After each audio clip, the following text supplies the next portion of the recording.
So the Den of Geek publication released this big first look exclusive at season 2 where the actors and showrunners are talking about what we're about to see, the big battles, where our characters are right now, where they find themselves. Let's talk about it.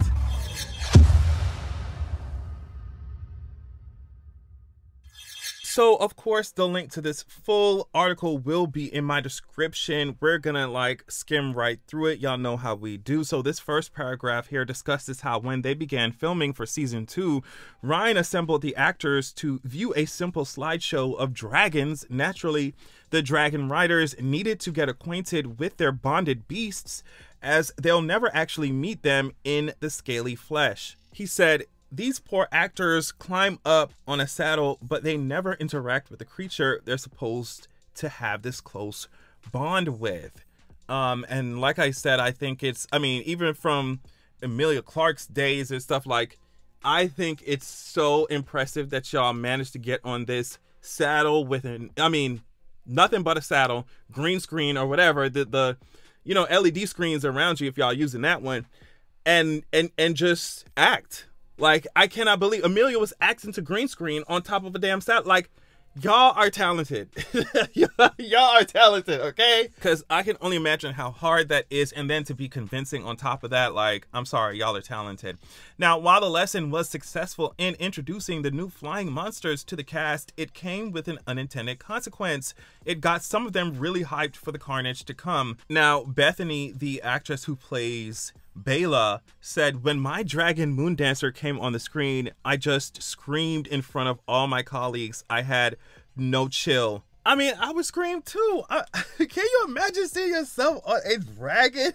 And never mind the fact that you going on HBO, you making a check. You making a check. Just seeing yourself on Moon Dancer, on a dragon in the trailer, it's just fun. It's just fun. And I can't wait till we get to see more. Now, of the battles' size and scope, Ryan Condal says the battles are episodes unto themselves. We have 2 of the largest sequences that we've ever filmed on House of the Dragon. Both of them outstrip anything that we did in season 1. They are episodes within episodes.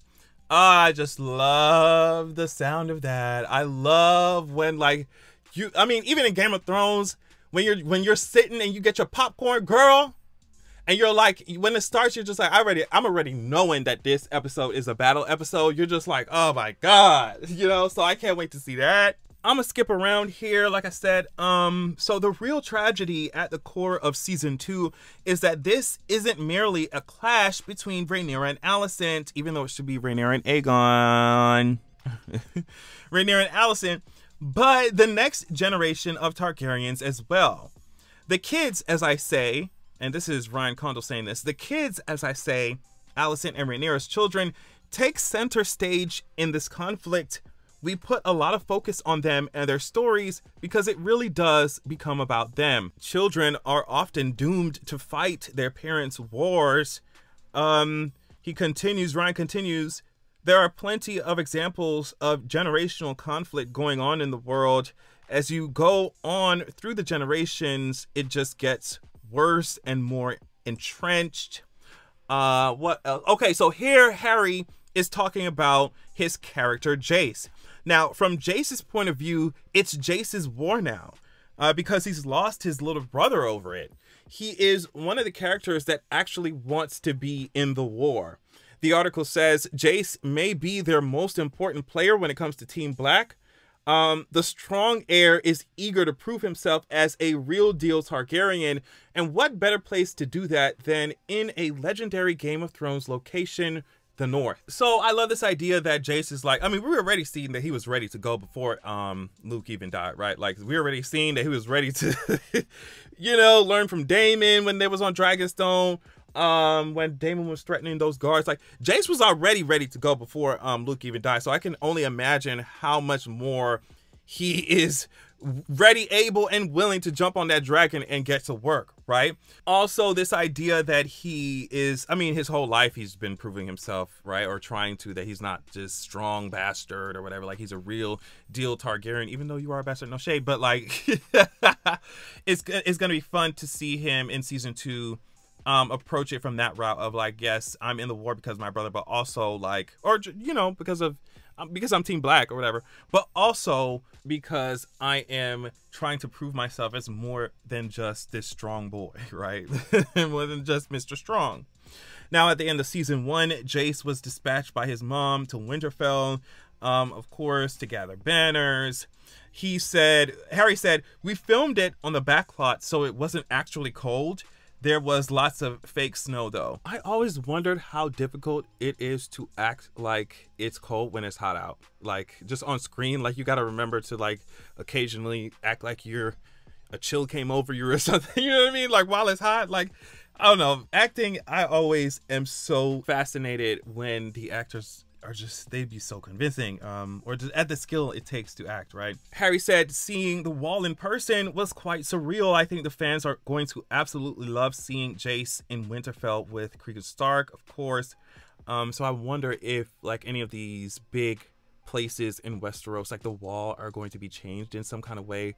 Of course they are, maybe, but not. I just wonder if it's going to be as drastic as how, like, the Iron Throne was changed from the original show to the House of the Dragon throne. You see what I'm saying? So it's going to be cool to compare these landmarks to the original show, like how they present them in House of Dragon to the original show. Now, while Jace is off breaking bread with the Starks, his 2 closest allies back at Dragonstone are trying to find their place in this war. Yes, let's talk about the sisters Baela and Rhaena. With both their father and maternal grandparents bound to Rhaenyra's cause, they are fully committed to Team Black, but still have some awkward history to work through. So the actress who plays Rhaena says there's a little bit of tension because of their separate upbringings. Baela was raised with grandma and grandpa, and I was raised with stepmom and my half siblings.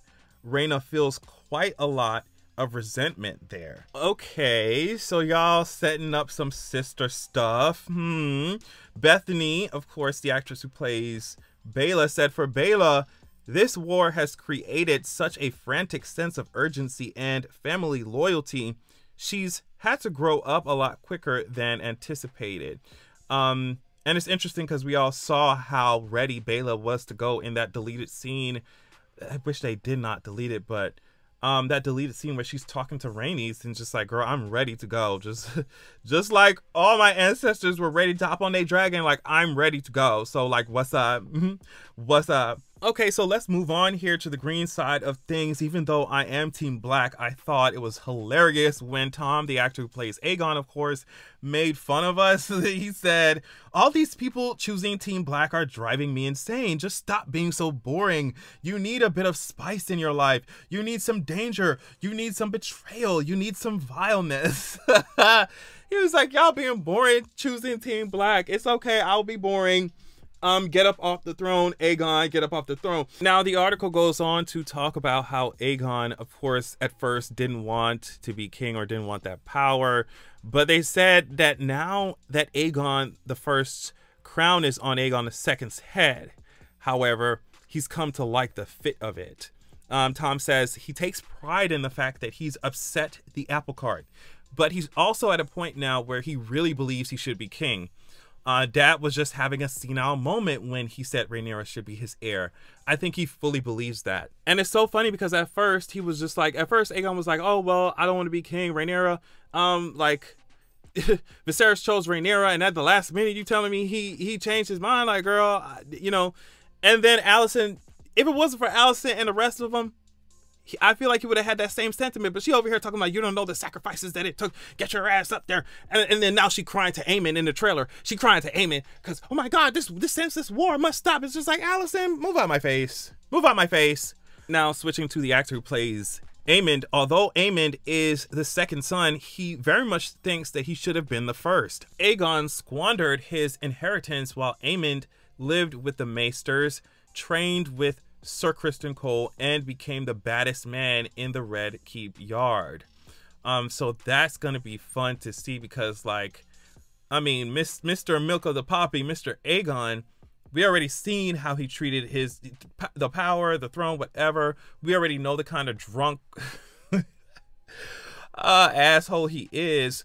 And Aemon's over here having trained, just taking things more seriously in general. Aemon's like, well, damn, like, it should have been me. Aegon's over here a mess. Mitchell goes on to say, well, one of the first things we talked about in the development stages of Aemon was the legend of the Cyclops in Greek mythology, how he traded one of his eyes to Hades in order to see the day he would die. What would that do to a person to possess that extreme degree of self-certainty and belief? It's scary, you know?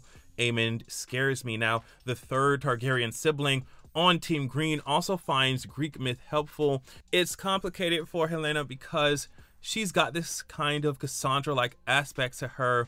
The curse is that no one will ever believe her. Listen, y'all need to pay more attention to Helena because, girl, if you could gaze into the future, like, she's got the answers for y'all and you keep ignoring it like she's crazy. You keep ignoring it like she's crazy, y'all. You need to read Helena's diaries, girl. Something.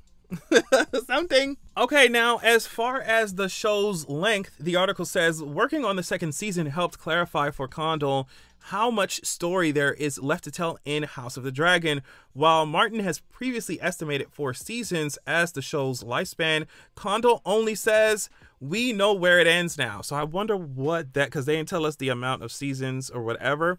So I want to know what you think they are going to aim for. He said, we know the big set pieces that we have to pull off to get there. We know the remaining new characters that we need to cast.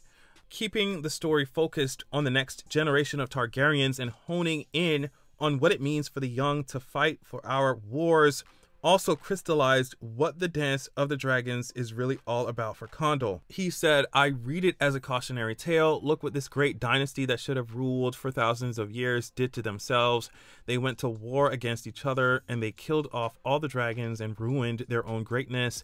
If our present day historians could do a better job of warning us against the things that we've experienced that we're in danger of repeating, maybe we'd have a brighter future ahead.